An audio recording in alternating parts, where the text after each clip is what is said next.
நாளைக்கு ரொம்ப விசேஷமான நாளுங்க. மகாலய அமாவாசை. மகா அப்படின்னாலே பெரிது. அமாவாசைகளிலேயே மிகப்பெரிய அமாவாசை மகாலய அமாவாசை ஆகும். அதுவும் நாளைக்கு புதன்கிழமையில் வர்றதுனால நாளைய தினம் நாம் திதி தர்ப்பணம் இதெல்லாம் செய்வதன் மூலமாக குடும்பத்தில் ஒரு சந்தோஷம், பொன்பொருள் சேர்க்கை, பெரியவங்களுடைய ஆசீர்வாதம், முன்னோர்களுடைய ஆசீர்வாதம் அதெல்லாமே கிடைக்குங்க. பொதுவாகவே சூரியனும் சந்திரனும் சந்திக்கிறது தான் அமாவாசை அப்படின்னு நம்ம சொல்கிறோம். நாளைய தினம் பாருங்கள், சூரியனுடைய நட்சத்திரம் உத்திரம் இருக்குது, அதுக்கு பிறகு சந்திரனுடைய நட்சத்திரம் அஸ்தம் வருதுங்க. அப்போது இயற்கையாகவே நாளைய தினத்தில் சூரியனுடைய நட்சத்திரமும் சந்திரனுடைய நட்சத்திரமும் சேர்ந்து வருதுங்க. இது ஒரு பெரிய பாக்கியங்க. அந்த மாதிரி இந்த மாதிரி அமாவாசை தினத்தில் சூரியனுடைய நட்சத்திரமும் சந்திரனுடைய நட்சத்திரமும் சேர்ந்து வர்றது ரொம்ப ரொம்ப ஒரு அரிதான அமைப்பாகும். அதனால தான் நாளைய தினம் மறவாமல் நாம் இந்த மகாலய அமாவாசையில் முன்னோர்களுக்கு வேண்டியதெல்லாம் நாம் செய்கிறது நல்லதுங்க. எள்ளும் தண்ணியும் இறைச்சி விடுறதுன்னு சொல்லுவாங்க. எள்ளு அப்படின்னாலே சனி பகவான் தான். அவர் தான் முன்னோர்கள், கர்ம வினைகள் இதுக்கெல்லாம் முன்னோடியாக இருக்கக்கூடியவர். தண்ணீர் அப்படின்னாலே சந்திரன் தான். அப்போ அந்த சந்திரன், தூய்மையான சந்திரனால், அதாவது முன்னோர்களுக்கு நாம் எல்லாத்தையும் கொடுக்கறது தான் இந்த அமாவாசை திருநாளாகும். குறிப்பாக பார்த்திங்கன்னா சூரியக்கலை சந்திரக்கலை இந்த ரெண்டும் ஒரு இடத்துல அப்படியே ஒரு புள்ளியில் ஜாயிண்ட் ஆகுது.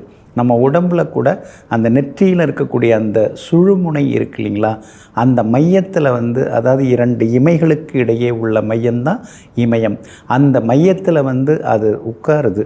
அந்த நேரம் அது உட்காரும் பொழுது, நாளைய தினத்தில் அது உட்காரும் பொழுது மந்திர ஜபங்கள் ஜபிக்கிறது நல்லது. அதனால தான் அமாவாசை திதி தினத்தில் நாம் மந்திரங்கள் ஜபித்தோம்னா ஒரு தடவை ஜபித்தாலே 10 முறை ஜபித்ததற்கான பலன்கள் நமக்கு கிடைக்கும். அப்போது சுழுமுனை உட்காரும் பொழுது நெற்றிக்கண் திறக்கிறதுக்கான வாய்ப்பு இருக்குது, நெற்றிக்கண் பெறுவதற்கான வாய்ப்பு இருக்குது. நெற்றிக்கண் தோன்றும் இடத்துல சின்னதாக நம்மன்னு சிலருக்கெல்லாம் அரிக்க தொடங்கும். அப்போ அந்த ஒரு விதமான ஆற்றல் நமக்குள்ளார புகுகிறது அப்படிங்கிறதுக்கான அர்த்தம், அதுக்கான வெளிப்பாடு தான் அந்த மாதிரி கொஞ்சம் லேசாக அரிக்கிறது. அதெல்லாமே அதுக்கானது தான். ஒரு காந்த சக்தி அமாவாசை அன்னைக்கு ஒரு காந்த சக்தி எப்பொழுதுமே இருந்துருக்கும். பூமியை சுற்றி ஒரு விதமான மின்காந்த அலைகள் சூழப்படும். அந்த மாதிரியான ஒரு அற்புதமான திருநாள்.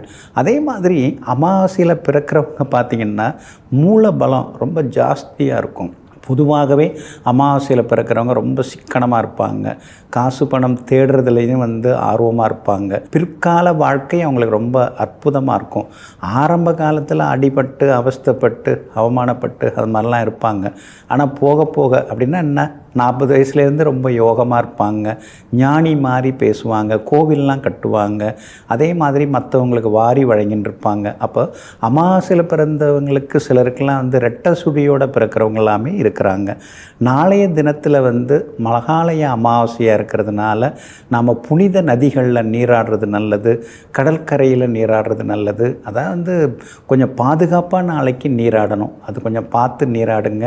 அதே மாதிரி நம்முடைய முன்னோர்களுக்கு நம்ம திதி தர்ப்பணம் நாளை கொடுக்கறது ரொம்ப நல்லது.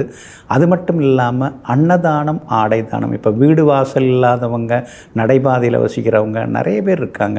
அவங்களுக்கெல்லாம் நம்ம சாப்பாடு கொடுக்கலாம், துணிமணி கொடுக்கலாம், காலணி மிதியடி கொடுக்கலாம், கொடுத்து அவங்களுக்கு நாம் ஆதரவாக இருக்கலாம். அதெல்லாம் செய்தோம்னா நமக்கு மிகப்பெரிய புண்ணியம், பாக்கியம் எல்லாமே கிடைக்கும். நாளைய தினத்தில் அதாவது மரம் செடி கொடியிலேருந்து இலைகளை பறிக்கக்கூடாது. ஏன்னா அமாவாசை தினத்தில் சிலதெல்லாம் அந்த செடி கொடியில் சில ஆவிகள் அமர்ந்திருக்கும். அதான் முன்னோர்களுடைய அந்த வைப்ரேஷன் அந்த செடி கொடிகளில் இருக்கும். அதனால தான் அமாவாசை அன்னைக்கு பொதுவாக செடி கொடிகளிலேருந்து எதையும் பறிக்க மாட்டாங்க. அதை நாம் தவிர்க்கிறதும் நல்லது. எது எப்படி இருந்தாலும் நாளைய தினம் மகாலய அமாவாசையாக இருக்கிறதுனால முன்னோர்களை நினைத்து நாம் திதி தர்ப்பணம் கொடுக்கறதோடு மட்டும் இல்லாமல் அன்னதானம், ஆடை தானம் இதெல்லாம் செய்தோம்னா நிச்சயமாக அமாவாசை நமக்கு மிகப்பெரிய வெளிச்சத்தை கொடுக்கறதாக இருக்குங்க. நெஞ்சிற்கினியவர்களே, மங்கள வாரமாகிய இன்றைய நாள் உங்களுக்கு மகிழ்ச்சியையும் மன நிறைவையும் தரக்கூடிய அற்புதமான நாளாக அமையட்டும். மீண்டும் நாளை காலை சந்திப்போம். நன்றியுடன் உங்கள் ஜோதிட முனைவர் KP வித்யாதரன். வணக்கம்.